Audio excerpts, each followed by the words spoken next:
All of it in fine? Good, beta. Take care of yourself. Students, in the previous session, you have heard about the first 5-year plan and the second 5-year plan. You have also heard about the difference in both the plans. Which field was focused in these two plans were totally different. As we have also discussed about the controversies, प्रथम पंचवर्षीय योजना और द्वितीय पंचवर्षीय योजना के बारे में आपने पीछे सुना। इसके साथ ही साथ इन दोनों योजनाओं में किस क्षेत्र पर विशेष बल दिया गया, अर्थात किस क्षेत्र को प्राथमिकता दी गई, इसके बारे में भी आपने पहले सेशंस में सुना है। इन क्षेत्रों में प्राथमिकता दी गई, काम किया गया, लाभ किसे हुआ, किसके द्वारा कर्तव्य की पूर्ति नहीं हुई, इन प्रश्नों को लेकर भी काफी विवाद था। उसी परिप्रेक्ष्य में आपने कल सुना था कृषि बनाम औद्योगिकरण, और we can say that now it was a matter of agriculture versus industrialization. In that also we have concluded that government should have given more emphasis on agriculture. सरकार को कृषि क्षेत्रों के विकास पर विशेष ध्यान देना चाहिए था, क्योंकि हमारा देश एक कृषि प्रधान देश है। इसके बारे में आपने विस्तृत चर्चा सुनी और अंत में finally it was concluded that the efforts were put up by government.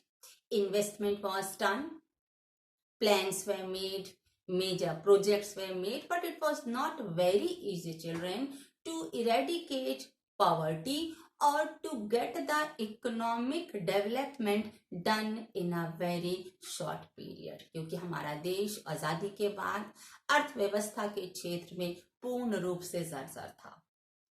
गरीबी का उन्मूलन किया जाना या अर्थव्यवस्था को समृद्ध करना बहुत बड़ी चुनौती थी। इस विषय में भी आपने पीछे चर्चा सुनी है। तो आज related to that our today's topic is public versus private sector. Our today's topic number 9, public versus private sector. आज हम सार्वजनिक बनाम निजी क्षेत्र के विषय में चर्चा करेंगे। Students, you have heard in this chapter at the starting only that there were two parts of development. First, it was according to capitalist model, in which the development was entirely given to private sectors. जब हम पूंजीवाद की बात करते हैं तो उसमें विकास पूर्ण रूप से निजी हाथों के चला जाता है। And when we speak about socialism, it means private property should be abolished. अगर हम साम्यवाद की बात करें तो जो निजी क्षेत्र हैं या जो निजी प्रॉपर्टी हैं, प्राइवेट प्रॉपर्टी हैं, उनमें किसी भी एक व्यक्ति का हाथ नहीं हो सकता, कंट्रोल नहीं हो सकता। पूर्ण रूप से सरकार का ही वर्चस्व रहता है, सरकार का ही अधिकार रहता है। So these were the two types of development of models. So India did not follow any one of these. Bharat ने किसी एक व्यवस्था, चाहे वो पूंजीवादी व्यवस्था हो चाहे साम्यवादी व्यवस्था हो, किसी एक को फॉलो नहीं किया। It followed from both the models. इसीलिए भारत की अर्थव्यवस्था मिश्रित अर्थव्यवस्था के नाम से जानी जाती है। अर्थात आप कह सकती हैं that India did not follow either capitalist और सोशलिस्ट मॉडल। ना ही उसने साम्यवाद का चयन किया, ना ही पूंजीवाद, किसी एक का के लिए चयन नहीं किया। आवश्यकता के अनुसार दोनों ही मॉडल से उसने अपनी व्यवस्था को सुधारने का प्रयत्न किया। So children, when we speak under mixed economy, it is that Private sector had the control over agriculture, trade and industries. निजी क्षेत्रों के हाथ में एग्रीकल्चर था, व्यापार था और उद्योग था. And the key power was in the hands of the government. It had the control over heavy industries and used to provide industrial infrastructure, regulated trade and intervention in agriculture. अर्थात आप कह सकते हैं बड़े उद्योगों पर सरकार का हाथ था. उनका आधारभूत ढांचा तैयार करना, व्यापार पर नियंत्रण रखना और साथ ही साथ कृषि के क्षेत्र में भी हस्तक्षेप करना गवर्नमेंट के हाथ में था. तो इन अधिकारों को सुनकर ही मालूम चल जाता है कि सरकार को अधिक से अधिक अधिकार दिए गए थे. Example, what was the result of this? We can see in the examples that there was no space given. आप एग्जाम्पल के रूप में कह सकती हैं कि कैसे हम कह सकते हैं कि सरकार का अधिकार था, क्योंकि निजी क्षेत्रों को कोई भी अधिकार ऐसा नहीं मिला जहां वे सरकार के दबाव से हटकर या बिना सरकार के दबाव के काम करते. Example, you can speak about the license which is given, the permit which is given, that was also in the hand of government.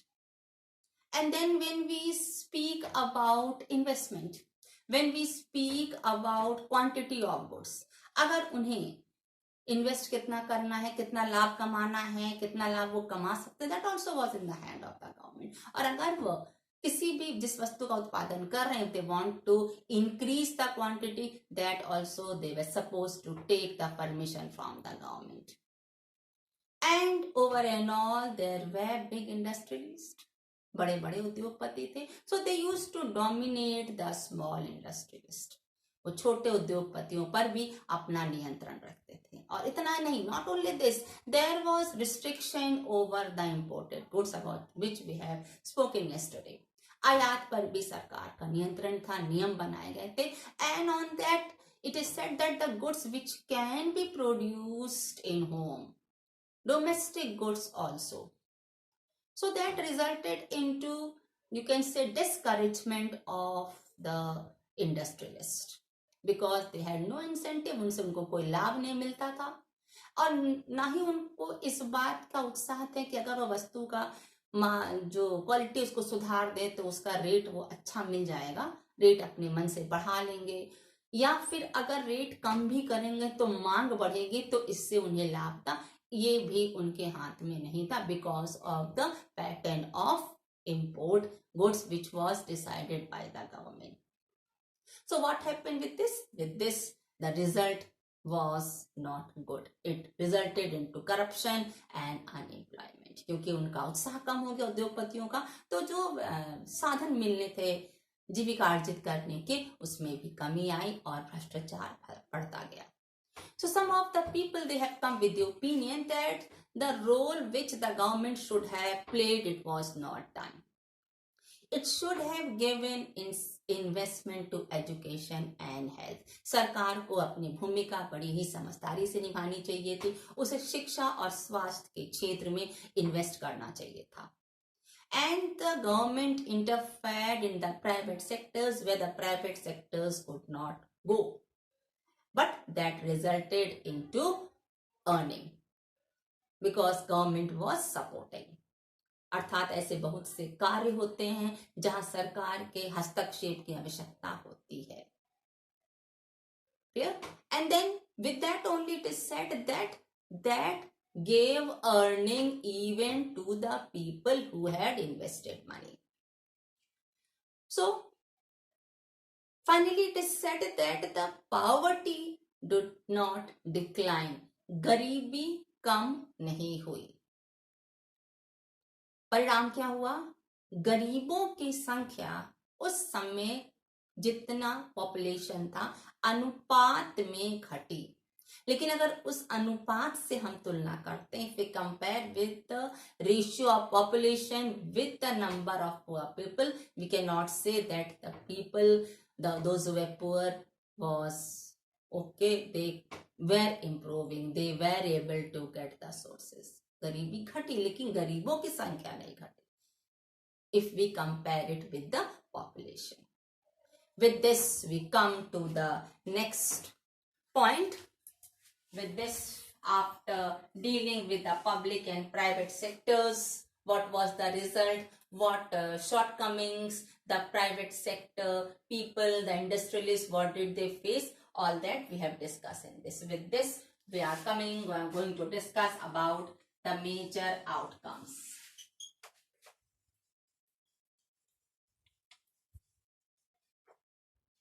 आखिर इन सब का क्या परिणाम हुआ, अर्थात मुख्य रूप से इस सेक्टर के पर जो हमने डिस्कस किया इसका क्या परिणाम निकला, we'll see now.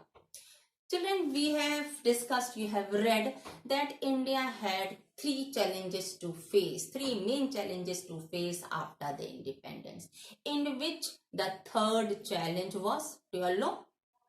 It was economic development and to eradicate poverty. तीसरी चुनौती बड़ी ही जटिल थी, उसमें अर्थव्यवस्था को सुधारना और गरीबी का उन्मूलन करना. इसी परिप्रेक्ष्य में आप पीछे 3 दिन से सुन रही हैं. Even this also was the same, that to provide reasons of earning to the people, so that people, when they will earn, they will at least have the 3 meals. So with this only we're going to discuss now that the steps which were taken to improve the economy or eradicate poverty was not much improved, because that time there were no such sources for the government to invest at the larger scale, which proved inefficiency of the planners or the government, and it created political issue. Clear? जो investment सरकार को करना चाहिए था गरीबी का उन्मूलन के लिए या अर्थव्यवस्था को सुधारने के लिए, उतना अर्थ उनके पास, उतना धन उनके पास नहीं था. इसके बारे में आपने कल भी चर्चा सुनी है, नेशनल इनकम से related. So they were not able to invest in different fields, which proved inefficiency of the government, सरकार की अयोग्यता या प्लानर्स की अयोग्यता, और उससे क्या हुआ, राजनीतिक मुद्दे तैयार होते गए. And because the people who benefited, because you have heard that the land reforms were to be done, but it was not done in effective manner in many of the parts of the country. So what had happened that time, the landowners and there were many big industrialists, they were getting all the privilege. So the people who benefited, जिन लोगों को लाभ मिला, चाहे वो जमींदार थे, चाहे बड़े उद्योगपति थे, they became politically powerful. उनके हाथ में शक्ति थी, and then it was difficult to solve the problems in the desired directions. तो जिस लक्ष्य को लेकर सारा प्लान बनाया गया वह पूर्ण रूप से पूरा हो पाए, यह एक जटिल समस्या थी, because the powers were in the hands of a group of people. So that also was the challenge at that time. That also you can say it was the result. All this, whatever was done, it resulted in not very satisfactory manner. Clear, girls? Okay. Thank you. Have a nice day, children.